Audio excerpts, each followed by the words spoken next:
Kaysa naman sa employment na wala akong makitang yumayaman, iilan lang yung mga magagaling at matatalino.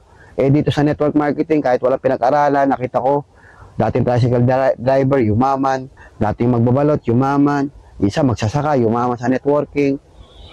So nakita ko na po yun, maraming umasenso. Kaya sabi ko, kahit hindi ako pinapalad, naniniwala ako isang araw, yayaman ako dito. Kaya yun, nakita ko Live Good, sabi ko, this time, siguro yayaman na ako. Kasi, ang dami ko nang pinagdaanan, siguro naman may mga natutunan na ako. I-apply ko na lang yung mga natutunan ko, yung mga lesson, yung mga pagkakamali ko, tatanggalin ko na. Diba, ganun naman talaga eh. Walang naging isang magaling naman lalaro na hindi dumaan sa stage ng laging talunan muna yan. Siyempre, natututo yan eh. Unti-unti nag-i-improve yan eh. So, ganun lang din ang mindset ko noon. Siguro yung mga pinagdaanan ko, part lang yun ng learning process ko. Diba? So, yun, nakita ko si Live Good. Ito, ginawa ko.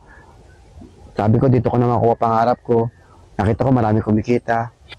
Tapos takot na rin akong tumanda na walang ipon, na walang napundar. Kasi ang hirap, pag tumanda, yung tito ko, nakita ko, paano manlimos, walang pera. Pang maintenance na nga lang, hinihingi pa kay mayor, kay kagawad. Kasi walang pera eh, walang pera, wala na rin trabaho eh. Yung mga anak niya, may kanya-kanya na rin buhay, wala rin pera.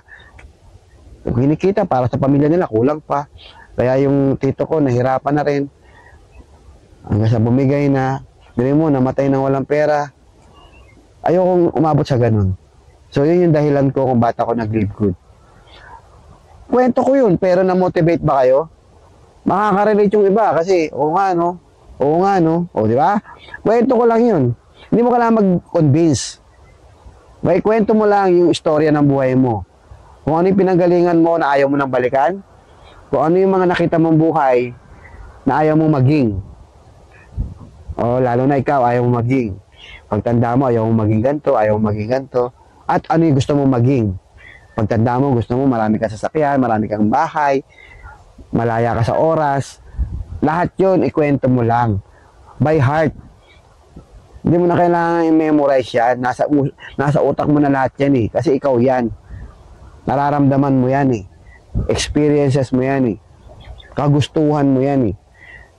Ikwento mo lang by heart. Okay? Hindi mo na kailangan si upline. Ang kailangan lang yung sarili mo experience, kwento mo. After the presentation, kumuha ka ng sharer. At least 2 sharer, pwede na yan. 3 kung kaya. Diba? Kanya-kanya ng experience yan. I-share nila kung bakit sila nag-Live Good. Kung ano yung inaasahan nila kay Live Good. Kung ano yung ayaw nila mangyari pag tumanda sila. Yun lang. Hindi mo kailangan si upline na magaling. Dahil si upline, ganun din ang ginagawa. Nagkukwento lang din.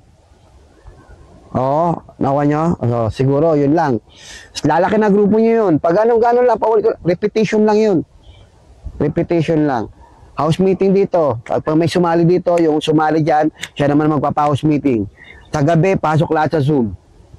Tapos may mga invite international o iba't ibang probinsya, ipasok sa Zoom. Pag lumalaki na, tapos meron kang leader sa malayong lugar, sumali. Gusto niya mag-house meeting, ituro mo lang. Invite ka muna 2. Pag naka-invite ka 2, yung 2, yan nakatuwang mo sa house meeting. O, yung 2 kakatuwang mo, mag-house meeting kayo. Yung 2 sharer. O yung isa host. Ikaw speaker. Okay? Kung hindi ka marunong, practice ka muna sa anak mo. Sa pusa, sa aso, sa langgam. Mag-present ka. Kagaya ito, wala naman nakakakita sa akin. Nandito ako sa isang lugar na,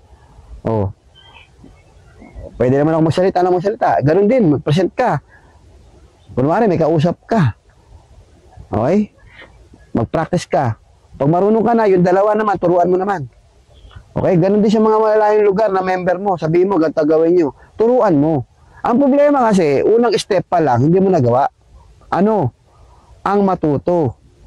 Unang step muna, ikaw muna matuto. Kasi wala kang ituturo pag ikaw mismo walang alam. Walang maduduplicate sa'yo kung ikaw mismo walang alam. Paano ka lalaki? Ano i-duplicate sa'yo? Wala, kasi wala kang itunuro. Wala nakikita sa'yo. Kasi kaya iba nahihirapan, unang step pa lang, Hindi na magawa. Ano? Ang unang step, master the business. Learn how to present the business. Yan ang unang step. Master and learn how to present. May materials ka. Kumbaga, babiyahe ka papuntang Baguio. Yung sasakyan mo, kulang ng isang gulong. Yung sasakyan mo, kulang sa langis. Yung sasakyan mo, kasi kulang-kulang eh. Hindi ka makakarating sa Baguio. Hindi ka makakarating sa pupuntahan mo kasi yung pinaka-vehicle mo, kulang-kulang. Parang ganoon din dito, hindi ka makakausad. Hindi ka makakausad pag kulang-kulang ka. Unang-una, prepare mo yung materials mo, prepare mo yung utak mo, yung skills mo, yung attitude mo, i-prepare mo muna lahat yan bago ka umabante. Kaya nga hanggang ngayon, minsan ipili mo stagnant ka, ba't di ako makaalis? Kasi yung unang step, di mo nagawa eh. Yung i-prepare lahat ng bagay na gagamitin sa negosyo mo. Materials, mindset, and skill set. Di mo na-prepare eh. Kaya paulit-ulit ka sa resulta na nandiyan ka lang. Hindi ka makausad. Hanggang ngayon, wala pa ako invite. Hanggang ngayon, wala pa sumasali sa akin. May sumali nga sa akin, umaasa lang din sa akin. Eh kasi nga wala rin maituro eh. Wala ka rin maituro. Kasi nga, paano ka magtuturo? Wala kang alam. Okay? So, siguro yun lang. Kasi na, ang daming gustong kumita, pero ayaw nila ng hard work. Ayaw nila ng skills. Ayaw nila. Gusto nila aasa na lang. Applyin ko na magpaliwanag. Walang sumali. Spillover na lang. Antay na lang ako. Subscribe na lang ako. Guys, pangarap mo yan. Kung sa employment, ginalingan mo. Kung sa school, ginalingan mo. Tagal mo nang ginagawa yung employment, di ka naman yung mayaman. Ngayon, binigyan ka ng chance. Binigyan ka ng chance ng Panginoon na mabago buhay mo. Hindi mo naman sineryoso. Wala na magagawa sa'yo.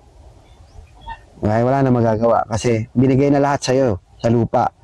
Lahat ng mga pwedeng gawing kasangkapan.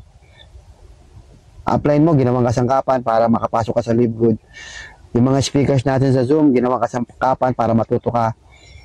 Yung mga vlogger natin na nagtuturo about Live Good, paano gawin, ayan na, binigay na sa atin lahat.